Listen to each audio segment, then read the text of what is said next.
근데 국정원에서 그러더래요. 우리 아버지가 태어나 처음으로 선생이란 말 들은 거예요. 국정원 조사관 선생님이 그러더래요. 우리 아버지는 너무 출신 성분이 안 좋아서 천대만 멸시를 받고 살아서 항상 이렇게 주눅이 들어서 이러고 다녔어. 지금도 허리가 이렇게 구부렸어요. 근데 국정원 선생님이 그러더래요. 강 선생 어깨를 쭉 펴고 이제부턴 당당하게 사세요 그러더래요. 이게 말 한마디가 인생을 바꿔요.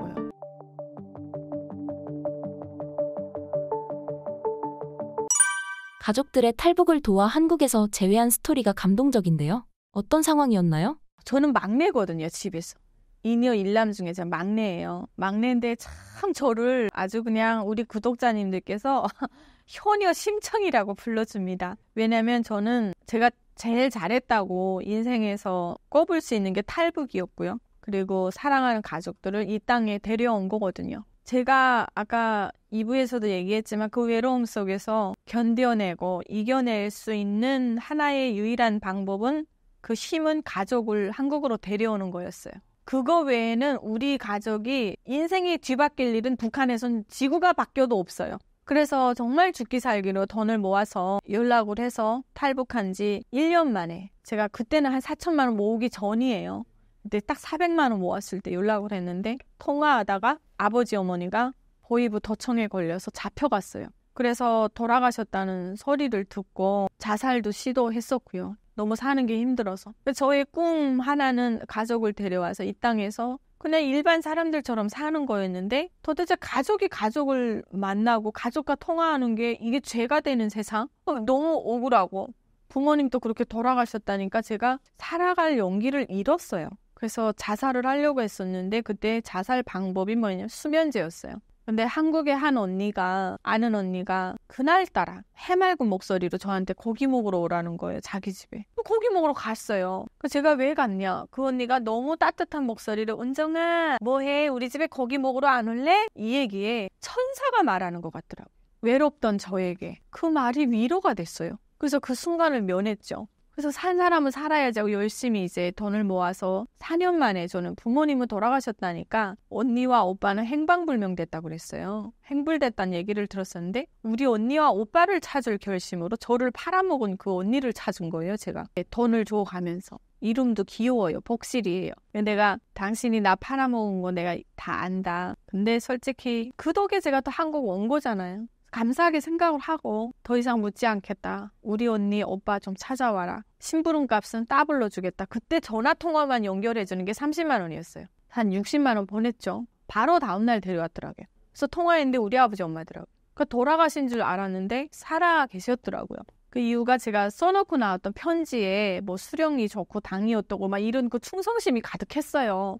그러니까 그걸 이제 보고 아버지를 풀어준 거예요.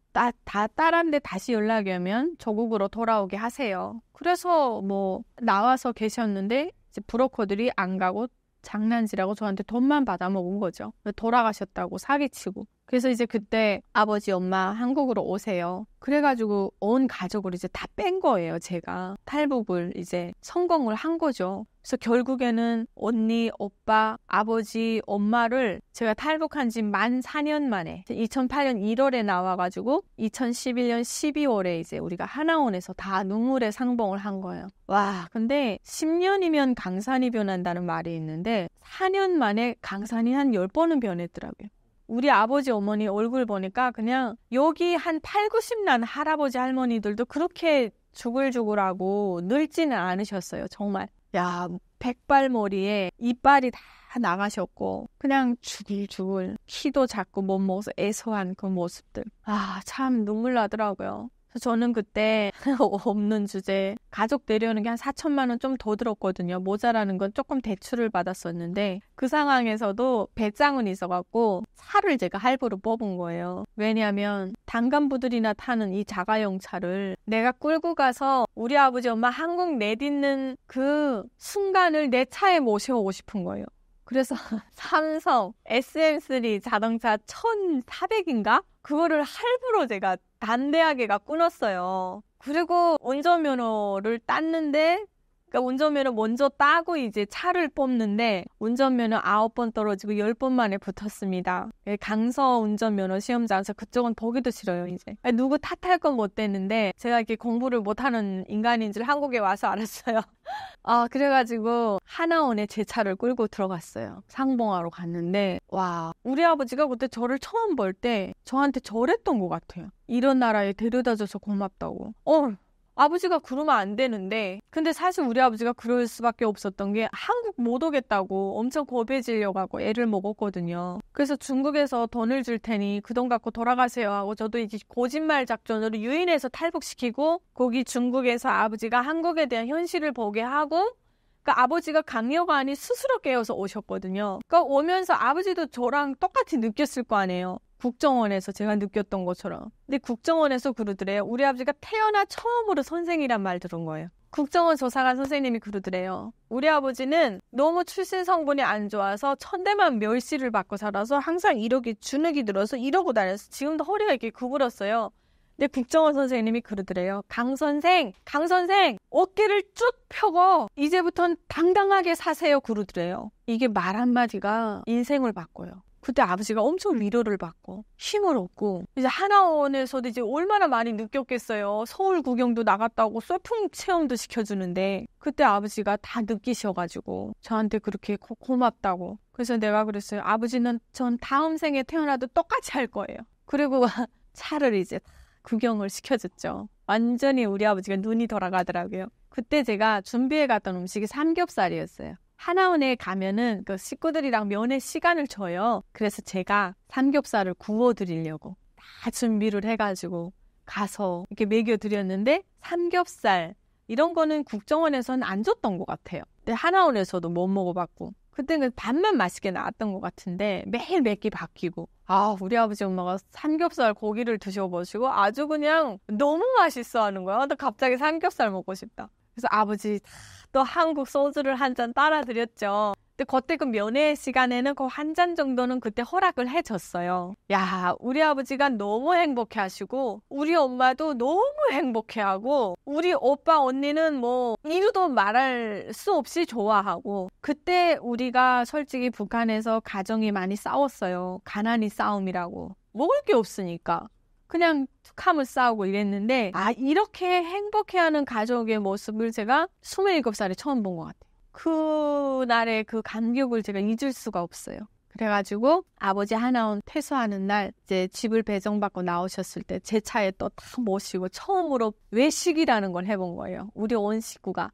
그래서 어디를 가냐? 오리불고기집을 모시고 갔어요. 오리불고기가 이 북한 사람들 입에 딱 맞아요. 오리 로스. 양념은 달아요. 북한에서 설탕이 귀해서 단 음식을 못 먹었어요. 근데 이제 그래서 짜고 맵고 좀 이런 담백한 것만, 그러니까 많이 조미료가 첨가 안 된 것만 먹다 보니까 저는 그래서 지금도 제 입에 가장 맛있는 음식은 달지 않은 거예요. 근데 아버지 모시고 가서 된장에다가 오리 불고기 로스 올려서 상추에 싸서 탁 먹여드리니까 야, 세상에 이런 음식도 있구나. 우리 엄마도 너무 맛있어하고. 그래서 이제 그날에 불고기 딱 한 잔 아버지 드시고 이제 배정받은 아파트로 들어온 거예요. 왔는데 이놈의 아파트에 포장지도 안 뜯었어. 새 국민임대 아파트다 보니까. 그러니까 탈북민들이 오면은 임대 아파트를 줘요. 한 달에 그러니까 정착금에서 임대 보증금을 내고 그리고 한 달에 뭐 얼마씩 관리비 임대료 내고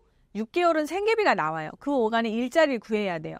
이렇게 기초를 마련을 해주는 거죠. 얼마나 감사해요. 이제 그걸로 우리 아버지도 집을 바꿔 탁 들어갔는데 완전 새 아파트죠. 아이고 북한에서 우리 집은요. 우리 한 8평 되는데 6식구가 살았어요. 할머니까지. 우리 누우면 요렇게 붙어서 자랐고 집이 찌그러져가지고 흙집이어가지고 정말 이 통나무 갖다가 기둥으로 버텨놓고 있어요. 소위 한국의 창고만도 못한 데서 살았어요. 여기 창고도 얼마나 좋습니까? 컨테이너로 탁 해놓고 에어컨 다 돼요? 여기 창고도. 뭐 보관한다고 전기불 빵빵 들어오지. 근데 우리 아버지 한마디. 여기 궁전이구나. 그래서 내가 그랬어. 아버지 정말 잘 사는 한국 사람들 집 가면 기절해요. 우리 돈 벌어서 좋은 집 사자요. 그러면서 이제 온 밤 이야기를 나눴는데 아버지가 제 몸을 만지는 거예요. 검토하느라고. 아버지가 안 믿겨진 거예요. 너무 꿈 같으니까 제 다리를 쑥 올리더니 흉터를 발견하더라고요. 제 다리 여기 그 도끼에 잘린 자리가 여기 이게 있거든요. 이게 어렸을 때 잘렸던 자리인데 아직도 흉터가 이만해요. 근데 아버지가 너무 꿈 같으니까 이건 남조선에서 우리 딸을 가짜로 만들어서 이렇게 한 거 아닌가 생각을 해요. 그다음에 보더니 우리 딸 맞네 이러는 거예요. 얼마나 꿈 같았으면 그랬겠어요. 우리 아버지 맨날 울었어요. 우리 엄마는요 너무 좋아서 6개월 밥을 안 먹었어요. 그러고 빈혈 와서 병원 갔어요. 사람이 기분이 그렇게 좋아도 밥이 안 넘어간대요. 그리고 이제 온밤이 이제 상봉을 하고 이야기 탈북에서 겪었던 거 막 그런 것들 이제 이야기 나누고 아버지랑 처음으로 전철을 타봤어요. 제가 뭐 필요한 게 있어가지고 이마트를 갔는데 제가 좀 빨리 가야 돼가지고 전철을 이제 타고 간 거예요. 근데 그때 우리 아버지가 그 한국으로 오려고 했던 계기가 뭐냐면 전철 꼴랑 15분 지연됐다는 뉴스를 보고 주민들이 불편하다고 막 인터뷰를 하고 막 철도부 무슨 장관은 뭐 죄송하다고 90도로 사과하고 이 방송을 보고 이 뉴스를 보고 아버지가 세뇌가 깼단 말이에요. 그러니까 전철이 너무 궁금해하는 거예요. 그래서 아버지를 모시고 제가 전철을 타고 그때 이마트를 갔어요. 갔는데 이마트가 10시에 문 열었나? 10시인가 10시 반인가? 어쨌든 기억은 안 나는데 그랬어요. 그러다 보니까 그 출근 시간을 벗어나서 가니까 전철이 텅텅 빈 거예요.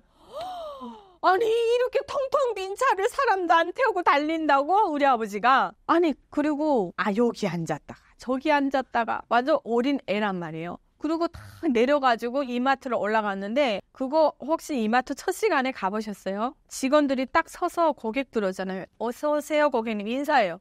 그 우리 아버지 인사하니까 같이 안녕하십니까 하고 인사하는 거예요. 아버지가 야 참 그렇게 아버지도 직장을 얻기 시작하고 엄마도 식당 일하고 언니도 오빠도 나름 하다 보니까 이제 우리 집에 아기가 5명이에요. 다 결혼해서 자녀 낳고 저도 저 첫째 딸이 있고 뱃속에 또 둘째 있고 태어난 아기까지 하면 우리 이제 아기가 5명인데 다 결혼해서 살다 보니까 어느덧 오늘날까지 이르렀네요. 이렇게 한 강씨 집안이 대한민국의 터를 잡았습니다.